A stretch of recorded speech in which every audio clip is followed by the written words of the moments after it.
E aí, como vão vocês? Tudo certinho?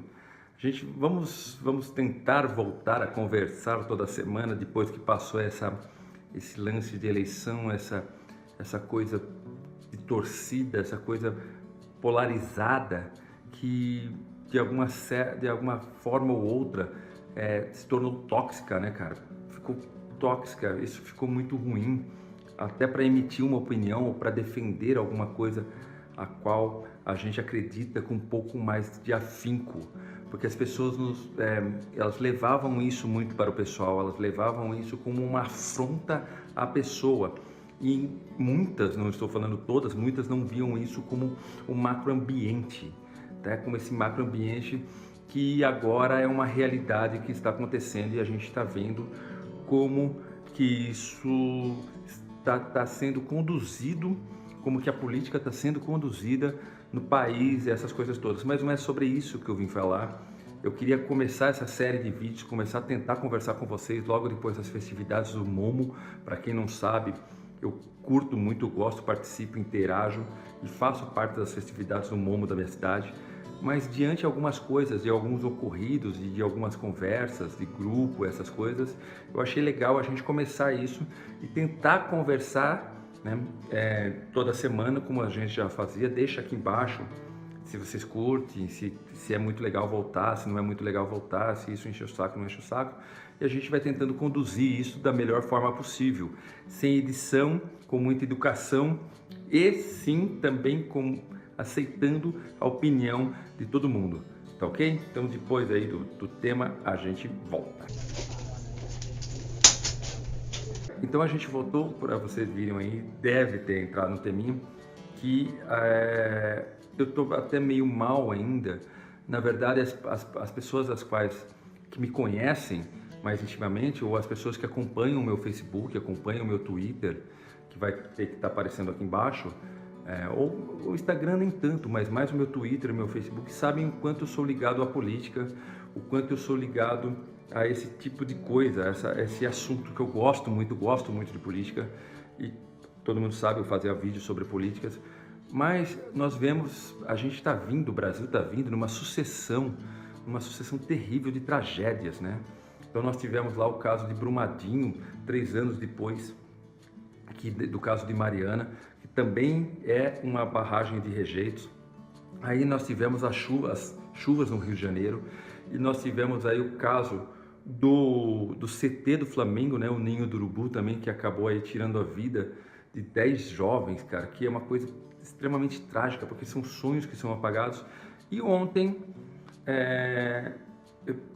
eu recebi uma notícia que a gente fica até meio difícil de coisa, porque as pessoas falam o seguinte: eu não gosto muito de tragédia, porque a tragédia em si, se você for pegar no íntimo da palavra, na etimologia da palavra, cara, a tragédia é um termo de origem grega para definir uma peça, geralmente composta de versos que terminam de uma forma trágica ou nefasta.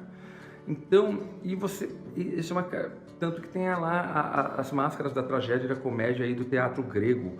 É uma coisa bastante clássica, esse termo tragédia, esse termo teatral de tragédia. Por exemplo, Romeu e Julieta é uma tragédia, tá?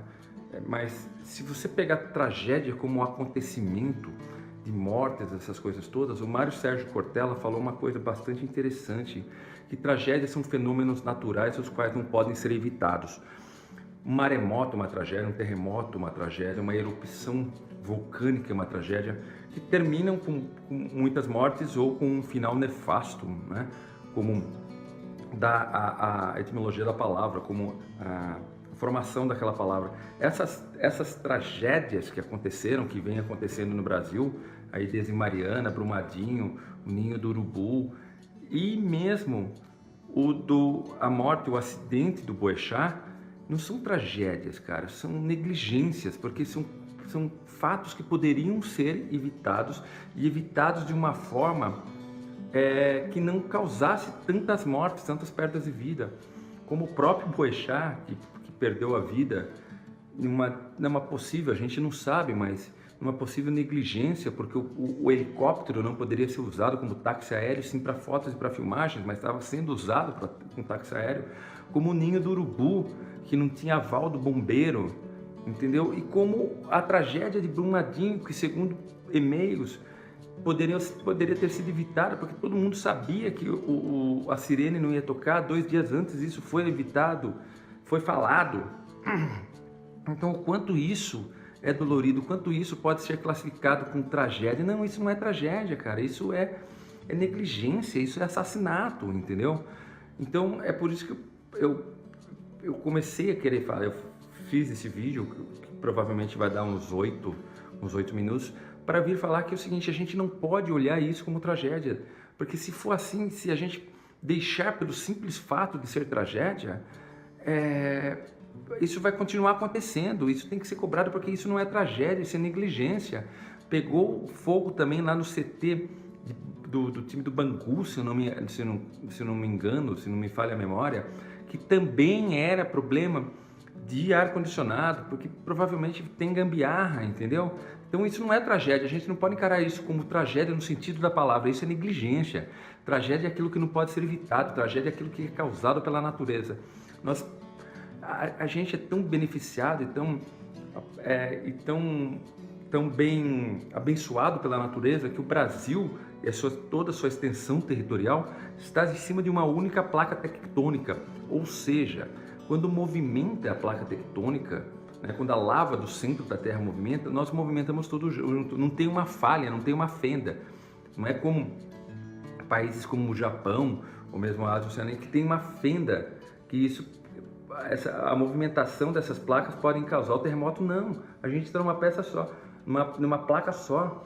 E a única coisa que pode causar alguma coisa, uma tragédia, realmente é a chuva, que pode ser evitado. A gente tem defesa civil, como aconteceu no Rio de Janeiro, um monte de morte, poderia ter sido evitado, as ações públicas, as ações do governo, as ações governamentais, elas podem evitar a única, entre aspas, tragédia natural que a gente possa ter, que é a temporada de chuva, que a gente sabe exatamente quando vai acontecer.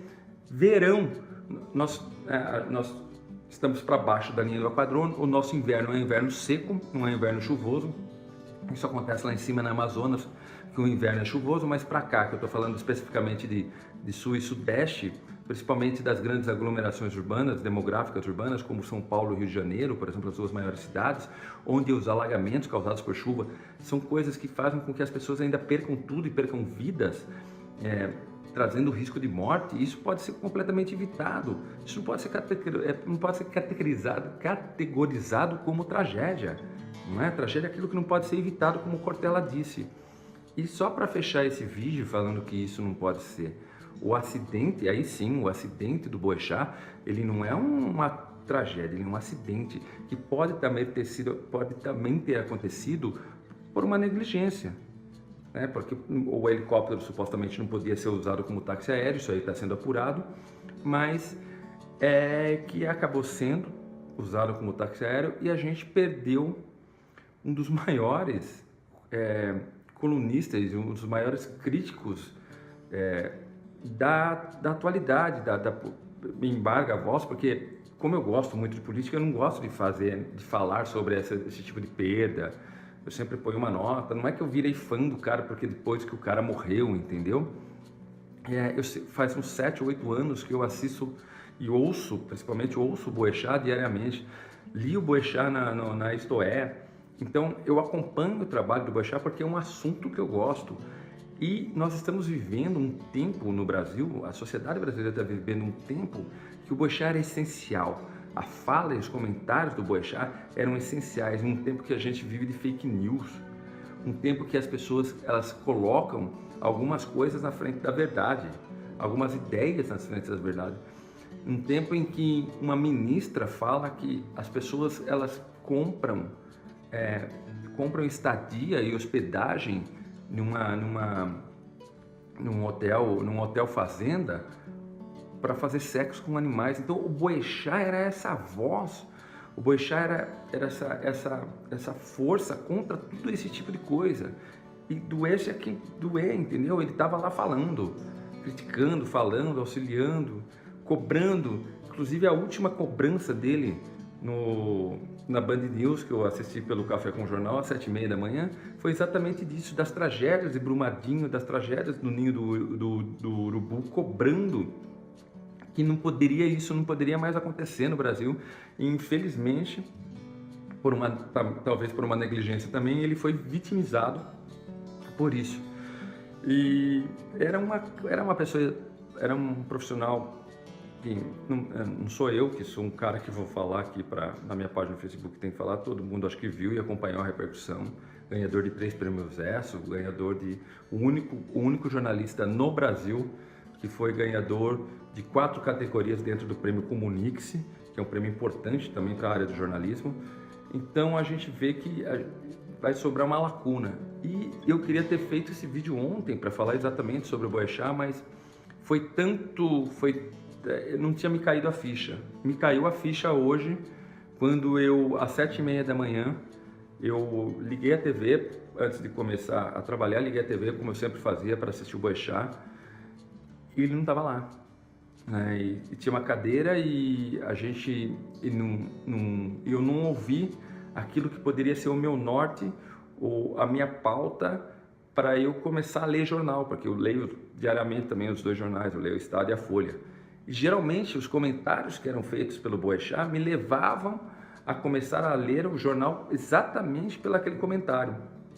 De uma forma ou outra eu abri o micro, estava começando a fazer alguma coisa, e o Boechat falava de Brumadinho, o Boechat falava de casos da política, o Boechat falava de milícias, essas coisas todas, e se isso fosse referido aos jornais aos quais eu leio diariamente, eu começava a minha leitura por ali. Então o Boechat era essencial para nortear a minha leitura e a minha forma de pensar até do cotidiano político, das coisas políticas. Então, para mim, realmente é uma perda gigantesca.